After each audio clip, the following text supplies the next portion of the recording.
Aman? Oke, sudah ready? Sudah siap belajar? Sudah. Kalau sudah, silakan duduk dulu.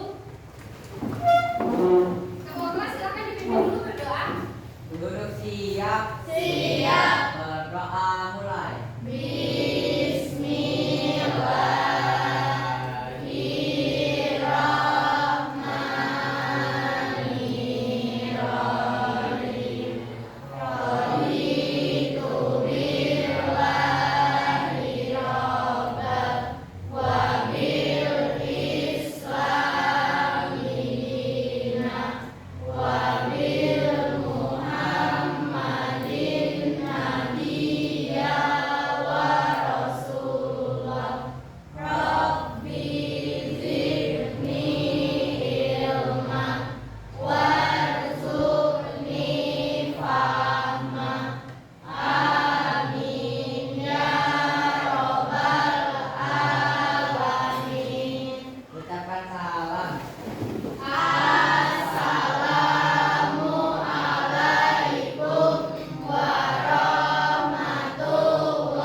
media dalam bentuk tulisan itu juga bisa disampaikan atau dikatakan, namanya juga sama dengan pendapat.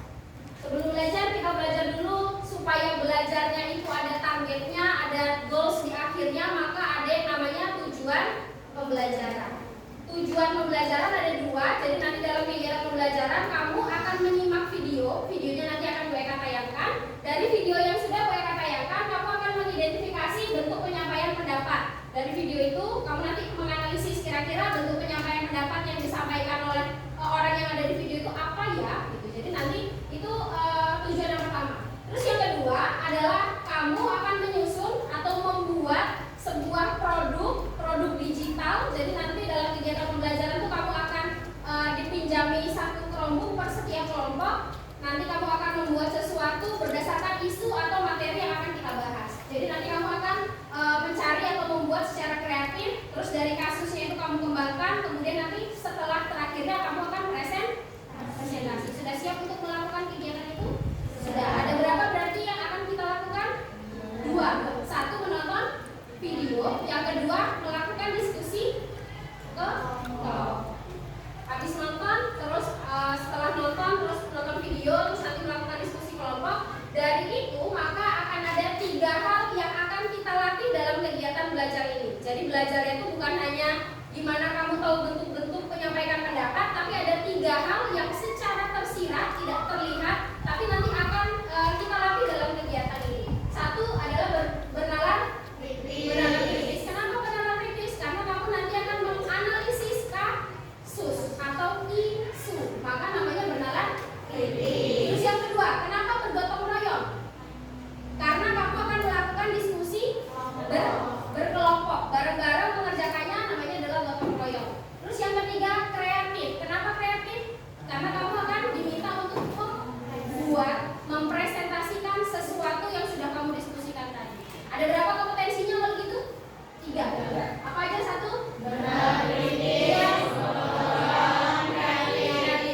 Nilai yang kamu kembangkan ketika mengerjakan kelompok bersama dengan teman-teman, maka namanya masuk ke dalam profil pelajar yang mana? Terus selanjutnya, sebelum kita masuk ke materi, nanti ada pertanyaan dari Bu Eka. Ada 3 pertanyaan, silahkan kamu baca dulu pertanyaannya, kemudian nanti yang bisa menjawab silahkan tunjuk tangan. Ada yang bisa bantu Bu Eka membacakan ini satu orang? Oke, silahkan dibacakan. Apakah semua orang boleh menyampaikan pendapat di tempat umum atau di media sosial? Oke, kira-kira apakah semua orang boleh menyampaikan pendapat di tempat umum atau di sosial media? Kira-kira boleh atau tidak? Ada yang bisa jawab? Boleh atau tidak? Oke, tadi dulu. Boleh sih, tapi harus dikit juga kalau ada yang baca masa tersebut. Oke, boleh sih menyampaikan pendapat di tempat umum, tapi kalau misalkan nanti ada yang baca dan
tapi harus dengan menggunakan sopan santun karena Indonesia adalah negara yang ramah tamah dan sopan santun. Yang ketiga, ada banyak mic di situ. Gimana cara menyampaikan pendapat supaya tetap sopan, tetap tanggung jawab dan sesuai dengan nilai-nilai Pancasila? Adik mau jawab? Oke, silakan. Oke, kata-katanya harus baik dan tidak kasar. Oke, sip. Yang pertama tadi apa tadi? Yang pertama? Pilih kata-kata yang baik dan tidak kasar. Kalau kayak katanya lagi, menyampaikan pendapat itu boleh nggak? Boleh. Tapi kalau pendapat yang disampaikan kasar, semena-mena, terus menjudge, boleh nggak? Nggak boleh. Tapi kalau pendapat yang disampaikan itu sopan, baik, ada solusi, boleh nggak? Boleh. Oke. Dan situ berarti kamu sudah bisa membedakan boleh dan tidaknya, kemudian perilaku baik dan perilaku buruknya seperti apa. Ini ada contoh ya. Ada contoh yang di sebelah sana ada tanda silang. Kalau silang itu berarti tidak boleh. Kalau checklist berarti boleh. Ada dua. Yang pertama, ada komentar di Instagram bunyinya ngapain sih belajar nggak ada gunanya. Gurunya juga udah tua. Kalau dari kalimat itu boleh dikatakan? Tidak.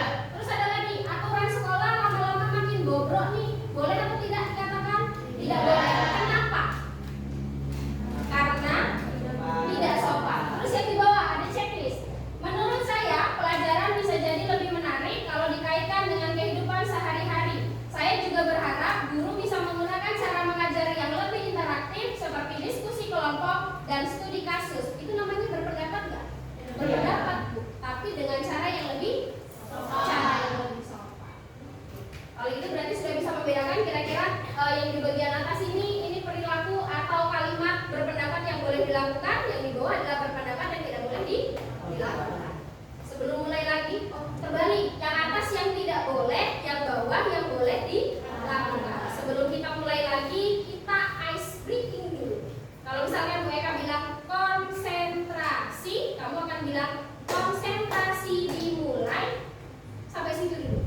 Konsentrasi dimulai. Ulangi lagi. Konsentrasi dimulai. Jadi nanti sepanjang kegiatan pembelajaran, kalau kira-kira Bu Eka melihat kamu sudah agak-agak lemas atau sudah mulai tidak fokus, kalau Bu Eka sudah mulai mengatakan konsentrasi, harus langsung mulai konsentrasi dimulai. Itu ya. Oke. Terus setelah ada itu ada speaking lagi, namanya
Itu yang dijamin sama UUD 1945. Tapi sebenarnya bisa seberapa bebas kita berpendapat? Apakah ternyata kebebasan itu ada batasnya?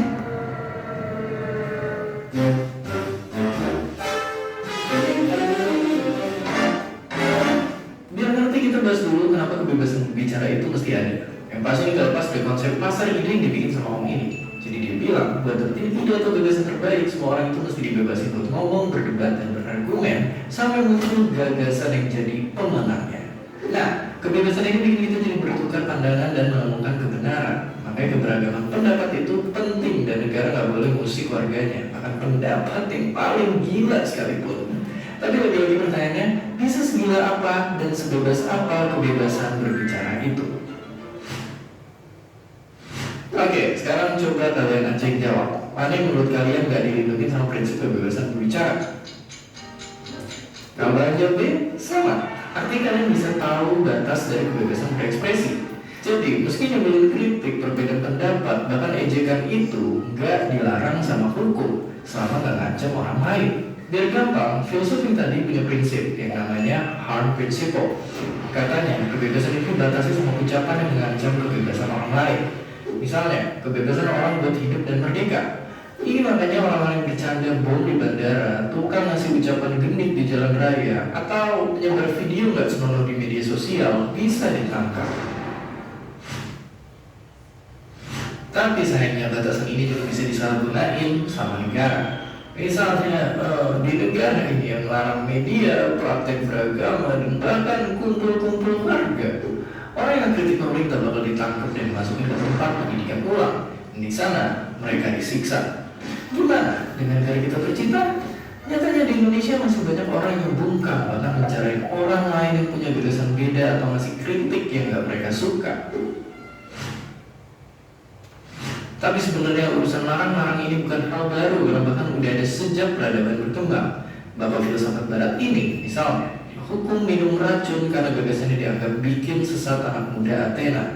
Atau saintis hebat ini dihukum sampai akhir hayatnya karena beda pendapat sama otoritas agama. Dan sekarang bayangin, apakah semua kehebatan zaman yang kita punya bakal ada kalau gagasan mereka nggak pernah ada? Atau mungkin aja ada gagasan-gagasan yang mampu mengubah dunia yang masih terkubur disensor oleh pihak berkuasa. Ya, prinsip kebebasan berpendapat ini juga bikin pemerintah harusnya nggak boleh bikin peraturan yang bungkam suara untuk media yang kritis dan vokal, apalagi bikin aktivis di penjara gara-gara kritik mereka. Oke, jadi mengkritik boleh, mengumpat nggak dilarang negara, tapi kalau ngajak meroyok orang itu baru nggak boleh. Dan seperti biasa, terima kasih.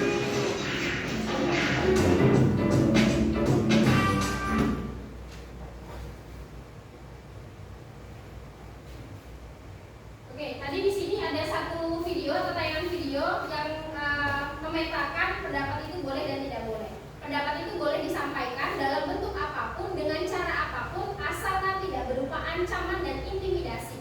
Tadi di gambar sini ada bapak jualan bakso sama si pelanggan. Pelanggannya bilang, "Pak, baksonya kok makin kecil sih, tapi harganya sama aja." Menyampaikan pendapat itu boleh nggak kalau dengan cara itu? Jawabannya boleh. Yang tidak boleh adalah kalau orang tersebut ngajak masyarakat lain, tuh ada tukang bakso di sana, baksonya kecil tapi harganya sama aja. Ayo kita serbu bareng-bareng baksonya. Itu yang tidak boleh disampaikan. Tapi kalau menyampaikan pendapat, "Bapak, saya punya kritikan untuk Bapak. Bapak tuh baksonya enak loh, ukurannya tapi makin kecil, tapi harganya sama aja." Boleh nggak Pak? Kalau misalkan diperbaiki dari cara berdagangnya, maka dengan cara seperti itu menyampaikan pendapat itu boleh dilakukan. Tapi kalau berupa ancaman itu tidak boleh. Atau Bapak gedein nggak baksonya? Kalau Bapak nggak gedein baksonya, nanti ini saya bubarin. Itu yang tidak boleh dilakukan. Maka berpendapat tidak boleh berupa ancaman, tidak boleh mengintimidasi. Oke. Sampai situ tadi videonya. Terus selanjutnya Kalau ngajak silakan lihat slide PPT itu lagi di depan.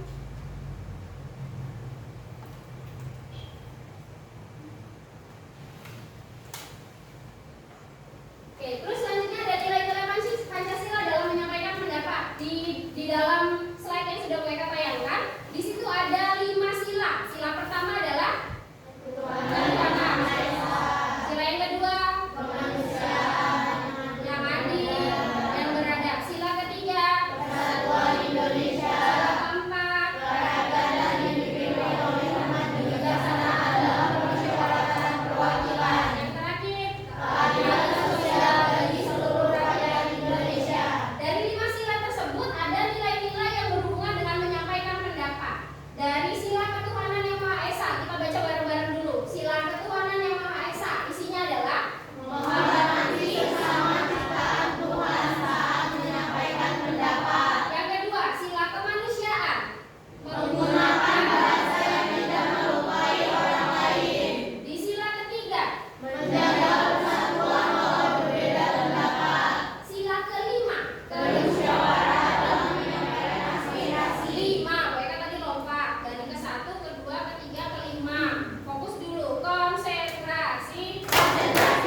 atas nama siapa yang tanyain namanya? Michael biasa.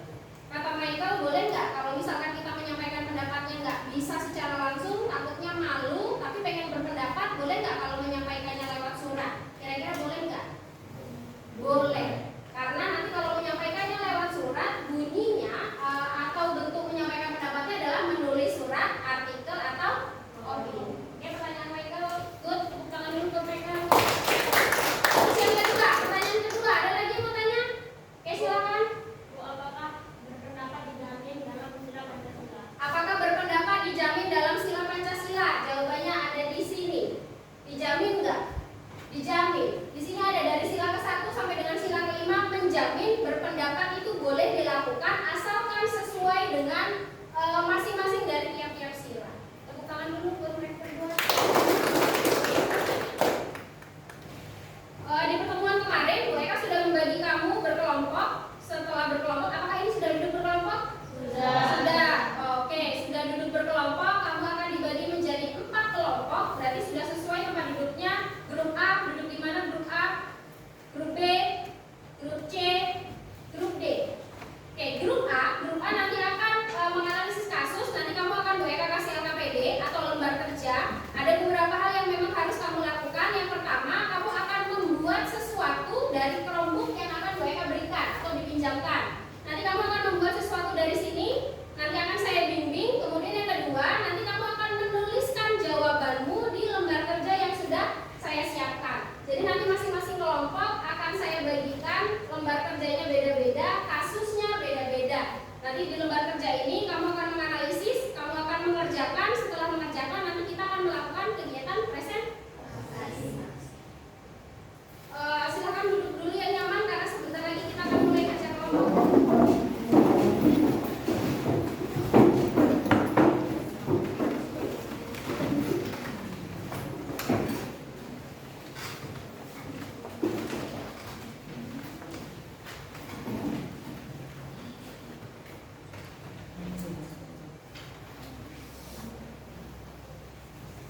Boleh diambil alat dan bahannya, perwakilan dari grup D. Dari grup D dulu. Dari grup D dulu silakan masuk ke depan.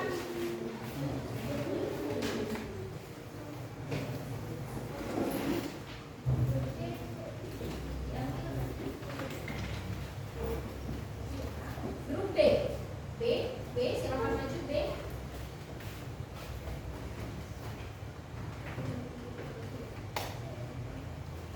Grup A.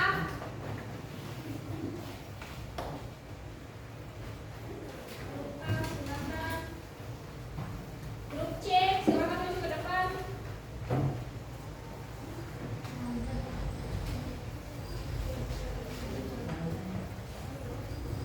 Sudah diterima? Sudah, silakan dibuka mapnya.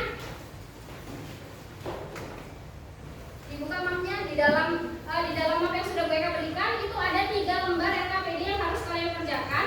Ada soalnya, silakan dibaca dulu, silakan berdiskusi dulu, dibaca di bagian LKPD ada petunjuk penggunaan.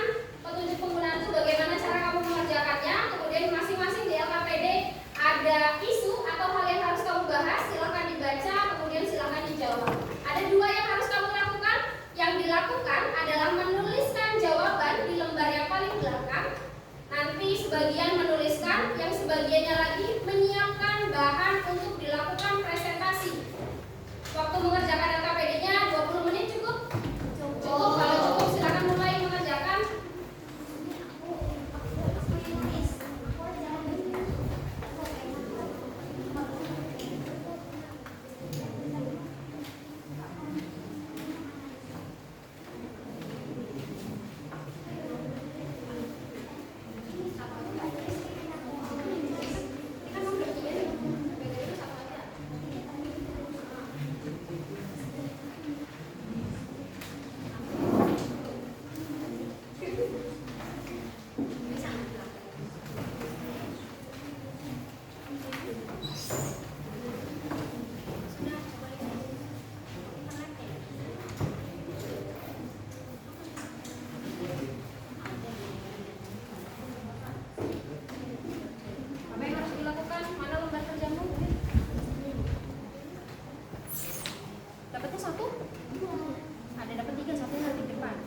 bagian belakang. Nanti silahkan kamu menuliskan jawabannya. Di sini soalnya nomor 1 sampai dengan nomor 4 ditulis, menuliskannya gantian boleh satu persatu. Terus nanti waktu presentasi juga bergantian, dibagi, kamu yang nanti menjelaskan yang bagian ini, aku yang bagian ini. Grup C sebagai moderator sama. Maka ya. Boleh dipercatat.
Masih ingat kalau gue akan bilang konsentrasi? Masih. Konsentrasi. Apa tadi yang kedua ya? Tepuk satu. Tepuk dua. Konsentrasi. Oke, waktunya sudah berjalan. Silakan mulai diselesaikan karena setelah ini nanti kita akan melakukan presentasi. Presentasinya nanti semuanya maju ya. Jadi kalau gue akan bilang kelompok D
bagian sini. Terus nanti silakan ditanyakan ke bagian depan.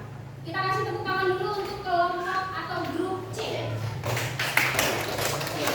Oke, silakan maju ke depan.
aku memandu jalannya presentasi kelompok kami hari ini.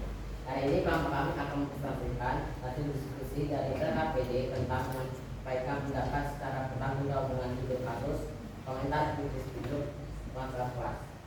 Sebelum masuk pemaparannya, izinkan saya memperkenalkan anggota kelompok kami. Yang pertama, Amin Mahdud, saya sebagai moderator. Kedua, Ainun sebagai pemateri 1. Ketiga, Dias sebagai pemateri 2. Ketiga, Sarara menjadi pemateri 3. Kelima, Jessica sebagai pemateri 4. Baik, langsung saja kita silakan kepada Ainun sebagai pemateri 1.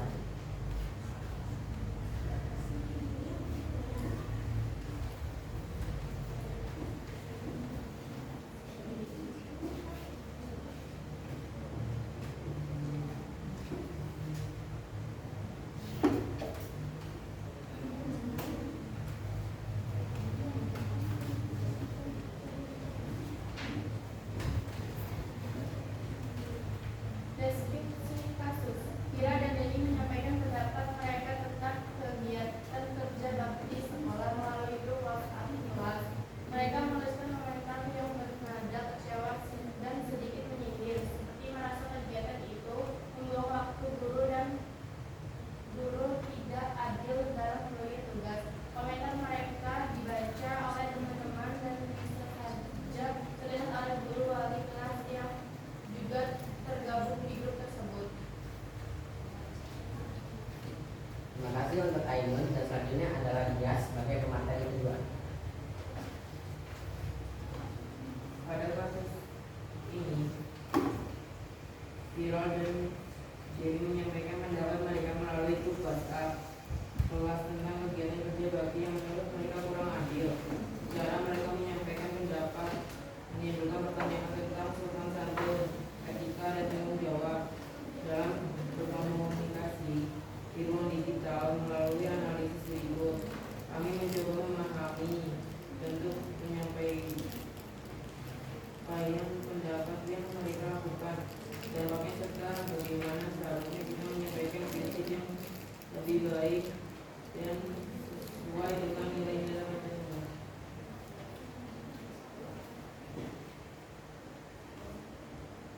Terima kasih untuk Dias, dan selanjutnya Sahara sebagai pemateri ketiga.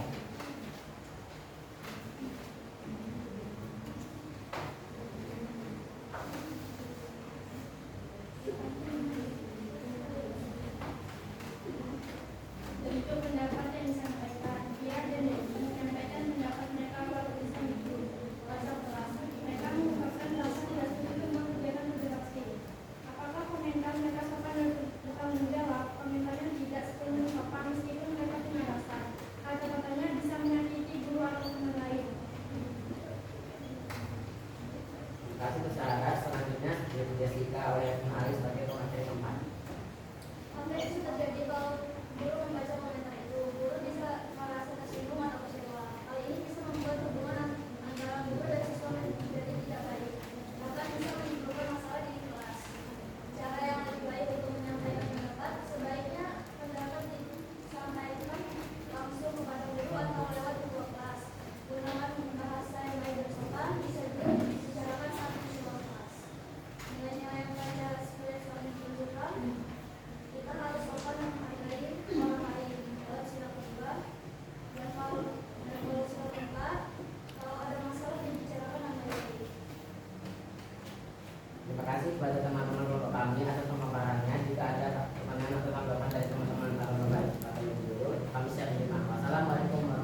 Dua, etika dan bertanggung jawab dalam menyampaikan pendapat.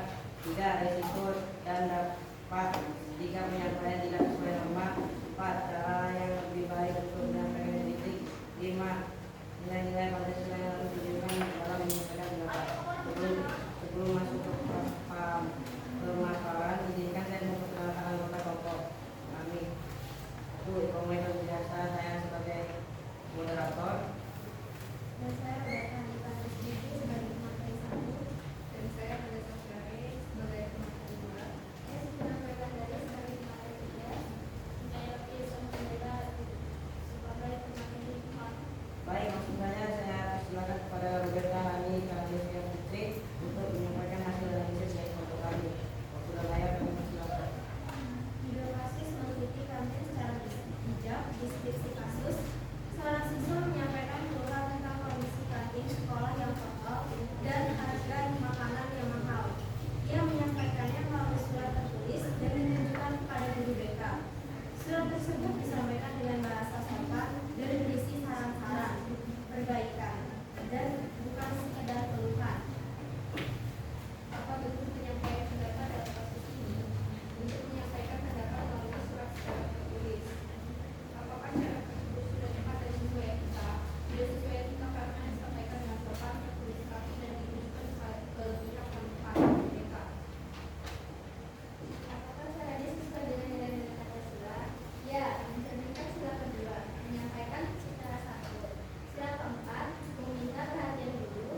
Ada lebih?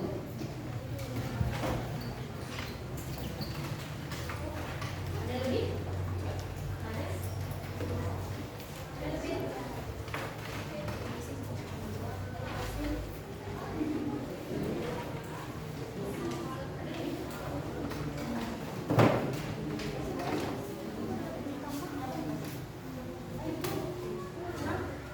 Satu.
Duduk siap. Siap. Berdoa mulai. Bismillahirrahmanirrahim. Wal asri innal insana lafi khusri illa alladzina amanu wa amilus solihati wa tawasau bil haqqi wa tawasau bis sabri. Sadaqallahul azim. Assalamualaikum warahmatullahi wabarakatuh. Waalaikumsalam warahmatullahi wabarakatuh. Nanti keluar bergiliran dari kelompok A dulu, kemudian B, C dengan D. Tapi sebelum keluar, bangkunya silakan dirapikan dulu supaya besok ketika kegiatan pembelajaran selanjutnya. Oke, silakan yang grup A boleh keluar.